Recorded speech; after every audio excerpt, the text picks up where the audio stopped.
शिव पुराण के अनुसार एक बार माता लक्ष्मी और भगवान विष्णु कैलाश पर्वत भगवान शिव और मां पार्वती से मिलने के लिए गए। कैलाश पर्वत पर इतनी ठंड थी कि माता लक्ष्मी ठिठुरने लगी। तब माता लक्ष्मी ने तंज कसते हुए पार्वती जी से कहा कि आप खुद एक राजकुमारी हैं, कैलाश पर्वत पर आप इस तरह का जीवन कैसे जी सकती हैं। माता पार्वती ने भगवान शिव से महल बनवाने की जिद की। तब भगवान शिव ने विश्वकर्मा और कुबेर को बुलवाकर सोने का महल बनवाया। महल पाने के लिए उसने एक ब्राह्मण का रूप धारण किया और भगवान शिव के पास पहुंचा। उसने शंकर भगवान से भिक्षा में सोने की लंका मांगी। भगवान शंकर पहले ही समझ गए थे कि यह ब्राह्मण के रूप में रावण है, लेकिन वह उसे खाली हाथ नहीं लौटाना चाहते थे, इसलिए उन्होंने सोने की लंका रावण को दान कर दी। जब माता पार्वती को यह बात पता चली तो वो बहुत नाराज हुई और उन्होंने क्रोधित होकर कहा कि सोने की लंका एक दिन जलकर भस्म हो जाएगी। इस श्राप के कारण हनुमान जी ने लंका में आग लगाकर उसे राख कर दिया। Please like, share, subscribe.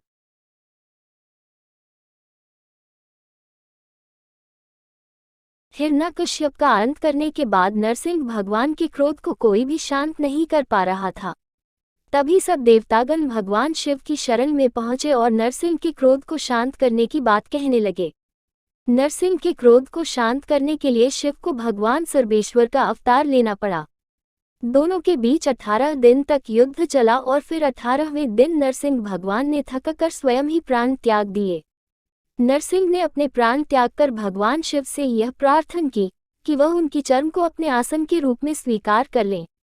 तब सर्वेश्वर भगवान ने यह कहा कि उनका अवतरण केवल नरसिंह देव के कोप को शांत करने के लिए हुआ था। उन्होंने यह भी कहा कि नरसिंह और सर्वेश्वर एक ही हैं, इसलिए उन दोनों को एक दूसरे से अलग नहीं किया जा सकता। अपने प्राण त्यागने के बाद नरसिंह भगवान विष्णु के तेज में शामिल हो गए और शिव ने उनकी चर्म को अपना आसन बना लिया।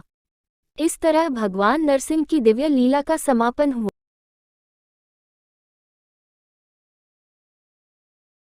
शिवजी की बड़ी बेटी अशोक सुंदरी को देवी पार्वती ने अपना अकेलापन दूर करने के लिए जन्म दिया था। वो एक पुत्री का साथ चाहती थी। देवी पार्वती के समान ही अशोक सुंदरी बेहद रूपवती थी, इसलिए उनके नाम में सुंदरी आया। वहीं उनको अशोक नाम इसलिए दिया गया क्योंकि वो पार्वती के अकेलेपन का शोक दूर करने आई थी। अशोक सुंदरी की पूजा खासतौर पर गुजरात में होती है। अशोक सुंदरी के लिए ये भी कहा जाता है कि जब भगवान शिव ने बालक गणेश का सिर काटा था तो वह डरकर नमक के बोरे में छिप गई थी। इस वजह से उनको नमक के महत्व के साथ भी जोड़ा जाता है। शिव जी की दूसरी पुत्री का नाम ज्योति है और उनके जन्म से जुड़ी 2 कथाएं बताई जाती हैं। पहली के अनुसार ज्योति का जन्म शिव जी के तेज से हुआ था और वो उनके प्रभामंडल का स्वरूप है। दूसरी मान्यता के अनुसार ज्योति का जन्म पार्वती के माथे से निकले तेज से हुआ था। देवी ज्योति का दूसरा नाम ज्वालामुखी भी है और तमिलनाडु कई मंदिरों में उनकी पूजा होती है।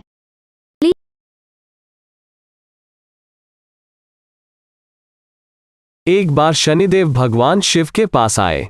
भगवान शिव को शनिदेव अपना गुरु मानते थे। उन्होंने अपने गुरु के सामने हाथ जोड़कर प्रणाम किया।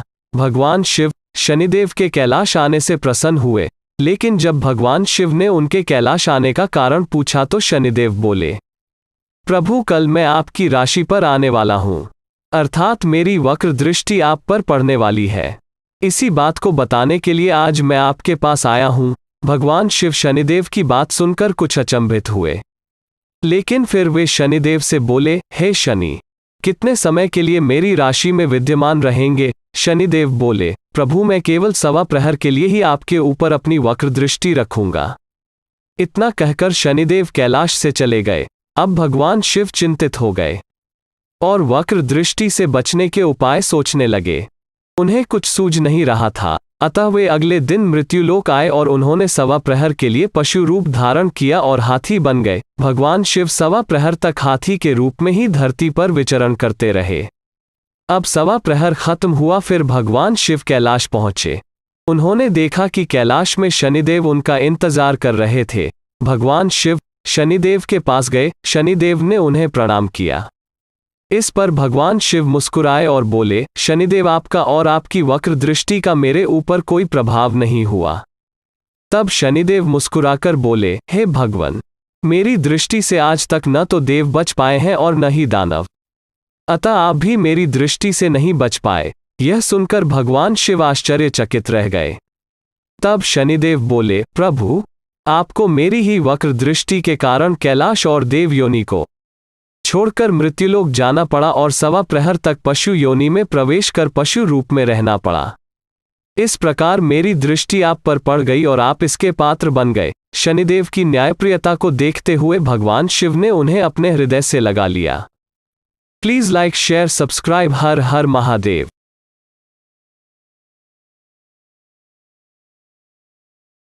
क्यों कहते हैं भगवान शिव को नीलकंठ? आपने देखा होगा शिव की मूर्ति और तस्वीर में उनके शरीर का रंग नीला होता है, लेकिन ऐसा क्यों है? आइए हम बताते हैं कि शिव जी के इस नीले शरीर के पीछे क्या कहानी है।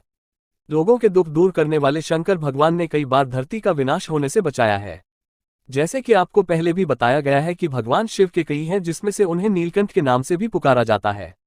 पौराणिक कथा के अनुसार देवता और राक्षस अमृत की खोज में निकल पड़े और इसके लिए उन्हें समुद्र मंथन करना था। यह मंथन हुआ क्षीर सागर में, जिसे दूध का सागर कहा जाता था।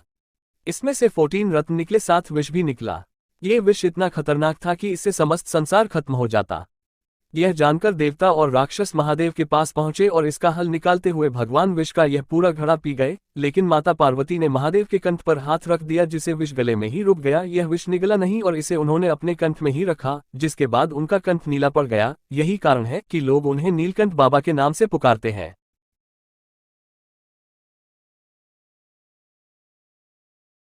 कैसे शिव जी ने माता पार्वती की परीक्षा ली। एक समय की बात है जब माता पार्वती तपस्या कर रही थी शिव जी को अपने पति के रूप में पाने के लिए। तभी जोर जोर से चिल्लाने की आवाज माता पार्वती को सुनाई दी। जैसे ही माता पार्वती ने आंखें खोली तो देखा एक मगरमच्छ एक बच्चे को खींचकर पानी में ले जा रहा है।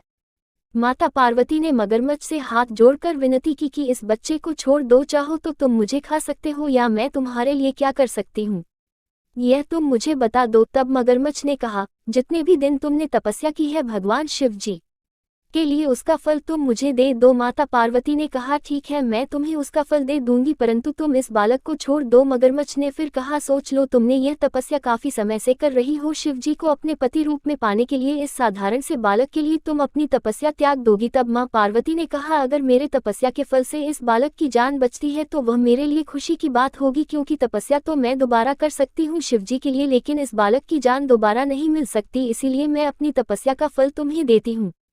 यह देख भगवान शिव फिर से प्रकट हुए और उन्होंने पूछा कि देवी अब आप क्या कर रही हैं? तब माता ने कहा कि मैंने अपने तप का दान कर दिया है, तो अब आपको अपने पति रूप में पाने के लिए मैं फिर से तप करूंगी। जब महादेव ने कहा कि उस बालक और मगरमच्छ के रूप में मैं ही था, आपने अपने तप का दान मुझे ही किया है, मैं तो बस तुम्हारी परीक्षा ले रहा था कि तुम्हारा चित्त प्राणी मात्र में सुख दुख का अनुभव करता है या नहीं, इसलिए अभी तुम्हें पुनः तप करने की आवश्यकता नहीं है। यह सब जानने के बाद देवी ने महादेव को प्रणाम कर प्रसन्न मन से विदा किया। अगर आपको वीडियो पसंद आए तो प्लीज़ इसे लाइक, शेयर, सब्सक्राइब ज़रूर करें।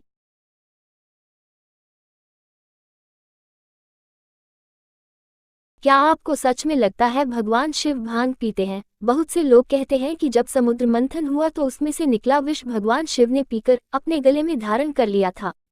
इससे उन्हें बहुत गर्मी होने लगी, इसलिए वे भांग और चिलम पीते हैं, क्योंकि यह दोनों ही ठंडक बढ़ाते हैं। सच्चाई यह है कि समुद्र मंथन से निकले विष की बूंद गिरने से भांग और धतूरे नाम के पौधे उत्पन्न हो गए।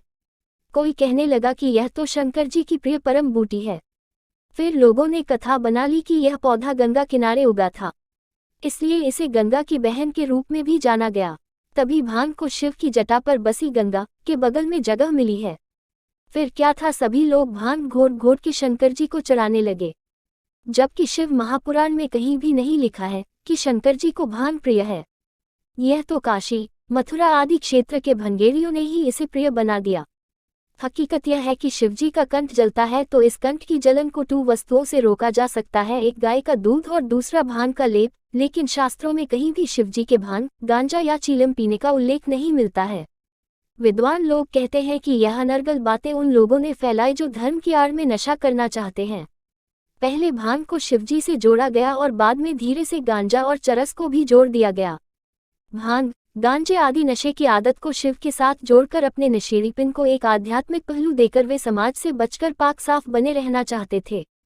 आप व्यक्ति इसे पीता है तो उन्हें गजेरी, भंगेरी और नशेड़ी कहा जाता है, जबकि यही कार्य कोई साधु करता है तो उसे अघोरी कहते हैं। भगवान शिव के संबंध में गलत प्रचार करेंगे तो लोग उनसे क्या प्रेरणा लेंगे? यही कि भांग, चिलम पीना चाहिए, नशा करना चाहिए। शिव का अर्थ है शुभ और कल्याण कारण मोक्ष देने वाला। परंतु नशे के सेवन से किस प्रकार का कल्याण हो पाएगा, इसलिए शिव को नशे से जोड़ना एकदम ही गलत है।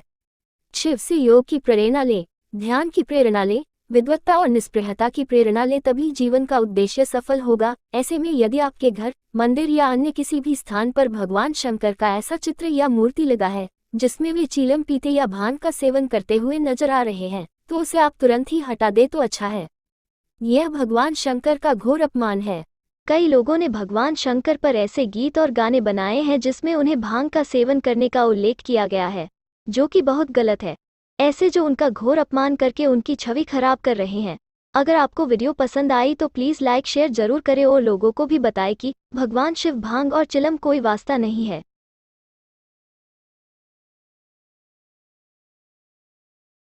सावन मास का चौथा और अंतिम सोमवार बेहद खास रहने वाला है। इस दिन रवि योग का शुभ योग बन रहा है, जो कि 8 अगस्त को सुबह 5:46 पर शुरू होगा। इस शुभ योग में भगवान शिव की पूजा करना अत्यंत लाभकारी साबित होगा। साल 2022 में सावन मास की शुरुआत 14 जुलाई से हुई है, जबकि सावन का समापन 12 अगस्त 2022 को होगा। इससे पहले अब तक सावन के 3 सोमवार बीत चुके हैं। सावन मास का चौथा और अंतिम सोमवार व्रत 8 अगस्त को रखा जाएगा। इसके अलावा इस दिन सावन मास की पुत्रदा एकादशी का व्रत भी रखा जाएगा। ऐसे में इस भगवान शिव के साथ साथ भगवान विष्णु की पूजा भी की जाएगी। मान्यता है कि जो भक्त सावन सोमवार का व्रत रखते हैं उन्हें शिवजी की विशेष कृपा प्राप्त होती है। ऐसे में सावन सोमवार के दिन शिवजी की पूजा के दौरान शिवलिंग पर जल, अक्षत, गंगाजल, दूध, दही, शक्कर, भांग, धतूरा, शहद और बेलपत्र जरूर चढ़ाना चाहिए। इससे बाद शिवलिंग पर चंदन का तिलक करें। शिवलिंग पर कमल, कनेर या अन्य पीले रंग के फूल अर्पित कर सकते हैं। शिवजी की पूजा के बाद शिव चालीसा का पाठ करना अच्छा माना गया है। इसके अलावा आप चाहें शिवजी के किसी स्तोत्र का पाठ कर सकते हैं। सावन सोमवार पर शिवजी की पूजा के बाद उनकी आरती करें। इस तरह सावन के लास्ट सोमवार व्रत करने से आप पर भगवान शिव और विष्णु जी की कृपा हमेशा बनी रहेगी। अगर आपको आज की वीडियो पसंद आए तो प्लीज़ इसे लाइक शेयर सब्सक्राइब जरूर करें। आस्था दर्पण आपके लिए ऐसे भक्ति भरी वीडियो लाते रहेंगे।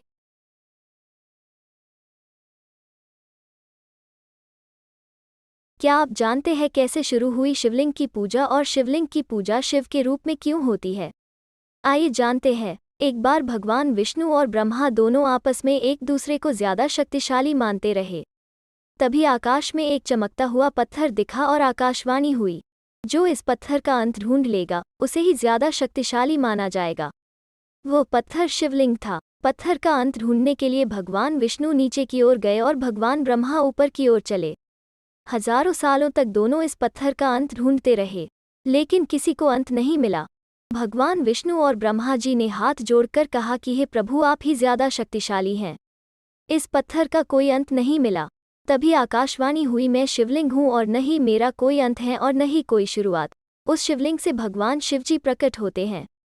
शिवलिंग धरती पर ब्रह्मा और विष्णु की लड़ाई खत्म करने के लिए पैदा हुए थे।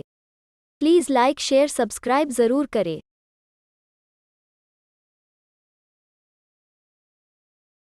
एक बुढ़िया ने शिवजी को आखिर में ठग ही लिया। एक अंधी बुढ़िया रहती थी।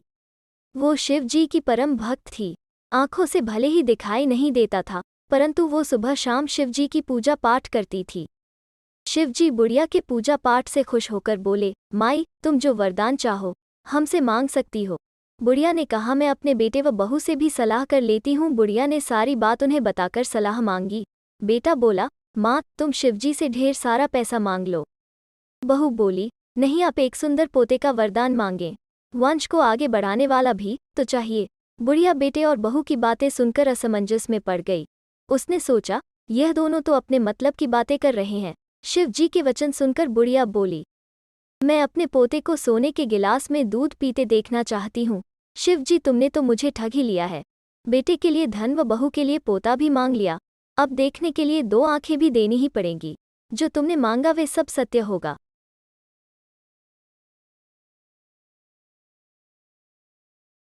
भगवान शिव भक्तों की पूजा से जल्द प्रसन्न होने वाले देव हैं और हर युग में अपने भक्तों की रक्षा के लिए अवतार लिए हैं। भगवान शिव ने 12 रुद्र अवतार लिए हैं, जिनमें से हनुमान अवतार को श्रेष्ठ माना गया है। हनुमान के जन्म की 2 तिथि का उल्लेख मिलता है, जिसमें पहला तो उन्हें भगवान शिव का अवतार माना गया है, क्योंकि रामभक्त हनुमान की माता अंजनी ने भगवान शिव की घोर तपस्या की थी और उन्हें पुत्र के रूप में प्राप्त करने का वर मांगा था। तब भगवान शिव ने पवन देव के रूप में अपनी रौद्र शक्ति का अंश यज्ञ कुंड में अर्पित किया था और वही शक्ति अंजनी के गर्भ में प्रविष्ट हुई थी। फिर चैत्र शुक्ल पक्ष की पूर्णिमा को हनुमान जी का जन्म हुआ था। आपको हमारी आज की वीडियो कैसी लगी प्लीज़ कमेंट में बताएं और हमारे चैनल आस्था दर्पण को लाइक सब्सक्राइब करें।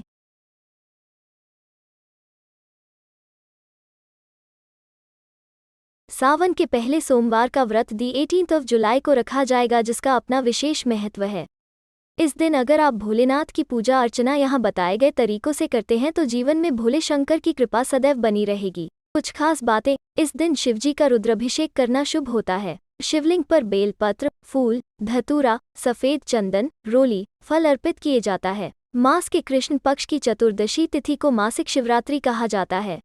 शिवजी की आराधना का पवित्र महीना सावन 14 जुलाई को शुरू होने जा रहे हैं। यह महीना शिव भक्तों के लिए बहुत महत्वपूर्ण होता है। इस दौरान प्रमुख शिव मंदिरों में श्रद्धालुओं की भीड़ लगी रहती है उनके दर्शन के लिए। आपको बता दें कि सावन के पहले सोमवार का व्रत दी 18 जुलाई को रखा जाएगा, जिसका अपना विशेष महत्व है। इस दिन अगर आप भोलेनाथ की पूजा अर्चना यहाँ बताए गए तरीकों से करते हैं तो आपके जीवन में भोले शंकर की कृपा सदैव बनी रहेगी।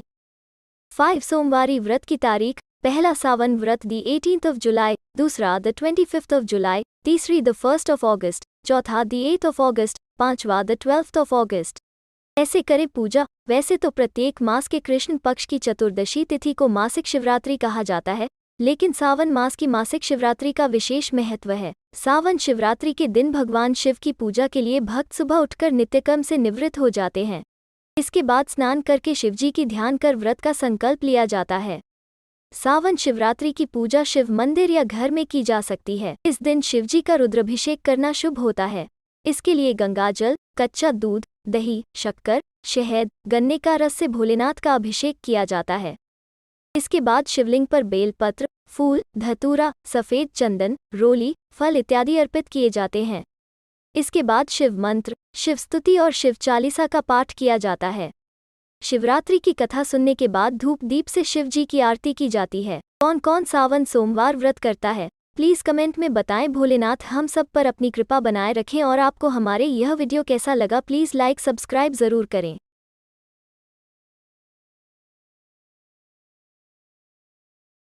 शंकर भगवान के सिर पर चंद्रमा क्यों है? समुद्र मंथन से निकले विष को भगवान शिव ने पी लिया था और विष के प्रभाव से उनका शरीर गर्म होने लगा। तब चंद्रमा ने भोले शंकर के सिर पर विराजमान होकर उन्हें शीतलता प्रदान करने की प्रार्थना की। भगवान शिव ने चंद्रमा को धारण किया, तब विष की तीव्रता कम होने लगी। तभी से चंद्रमा शिवजी के सिर पर विराजमान है। अगर आपको यह वीडियो पसंद आए तो कृपया इसे लाइक, शेयर और सब्सक्राइब करें। हम आपके लिए भक्ति भरी वीडियो लाते रहेंगे।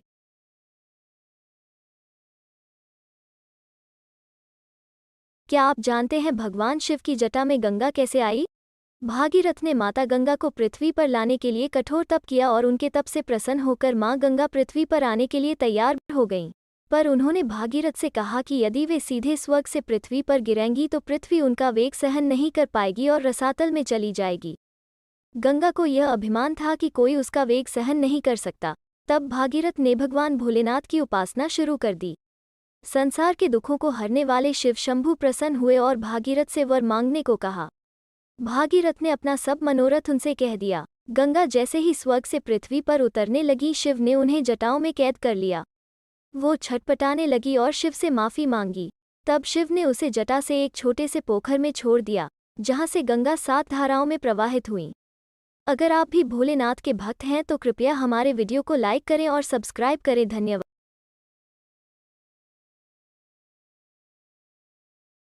सावन में क्यों की जाती है शिव जी की पूजा?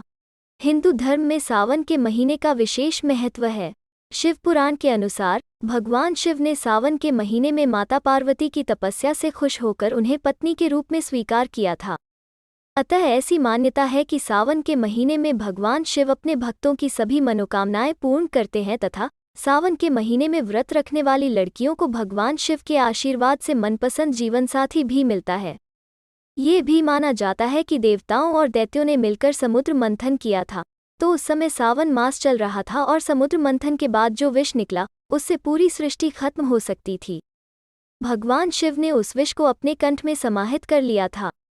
विष के असर को कम करने के लिए देवी देवताओं ने उन्हें जल अर्पित किया था, इसलिए सावन में भगवान शिव को जल चढ़ाया जाता है। अगर आप भी शिव भक्त हैं तो हमारे चैनल को लाइक और सब्सक्राइब करें।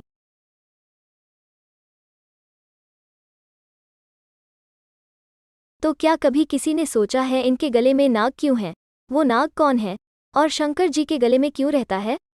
दरअसल जो नाग शिव शंकर के गले में रहते हैं वो और कोई नहीं, नागों के राजा वासुकी है। वासुकी भगवान शिव के परम भक्त थे।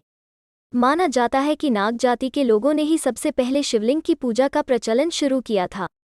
वासुकी की भक्ति से प्रसन्न होकर भगवान शिव ने उनसे वरदान मांगने के लिए कहा। तब नागराज ने उनके बाकी गणों की तरह ही उन्हें भी अपने गणों में शामिल करके उनकी सेवा करने का वरदान मांगा। तब से भगवान शंकर ने उन्हें अपने गले में धारण कर लिया। अगर आपको यह वीडियो पसंद आए तो कृपया इसे लाइक, शेयर और सब्सक्राइब करें। हम आपके लिए भक्ति भरी वीडियो लाते रहेंगे।